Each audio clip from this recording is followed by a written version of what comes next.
एक बार की बात है, पांचों पांडव जो वनवास में थे, तो उनके राजा युधिष्ठिर हमेशा ऋषि मुनियों को अपने घर पे बुलाते थे खाना खाने के लिए, उनके ब्लेसिंग के लिए। तो एक बार ऋषि मुनियों को उन्होंने अपने घर पे निमंत्रण दिया कि आप आइए हमारे घर पर भोजन कीजिए। ऋषि मुनियों ने कहा हम आते हैं। ऋषि मुनि नहाने के लिए चले गए, पांडव घर पर आए। उन्होंने द्रौपदी को बोला कि देखो खाने में क्या रखा हुआ है, अभी ऋषि मुनि खाना खाने के लिए आ रहे हैं।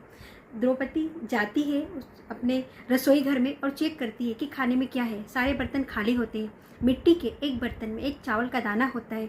तो वो उसी वक्त श्री कृष्ण भगवान को याद करती है। तो श्री कृष्ण भगवान जी वहाँ प्रकट हो जाते हैं और आते हैं और बोलते हैं कि द्रौपदी, कृष्ण मुझे बहुत ज़ोर से भूख लग रही है, पहले कुछ खिला दो।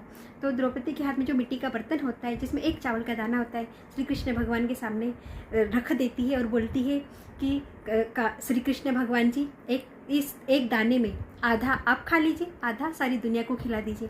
जैसे ही श्री कृष्ण भगवान जी उस चावल के दाने को देखते, अरे ये तो बहुत सारा है, इसमें तो मेरा पेट भर जाएगा।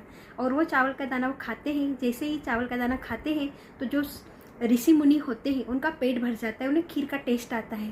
तो भगवान की ऐसी कृपा होती है कि उन्हें जब हम हर पल हर वक्त याद करते हैं तो एक दाना भी उनके लिए हजारों लाखों दानों के बराबर हो जाता है और वो खीर का टेस्ट बन जाता है।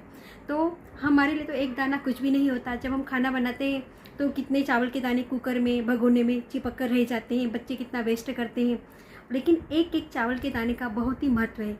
जैसे एक चावल का दाना शिव जी के ऊपर हम मंदिर में जाकर चढ़ाते हैं तो एक दाना 10,000 दानों के बराबर हो जाता है। भगवान हमें 10,000 दाने वापस करते हैं एक दाने के बराबर।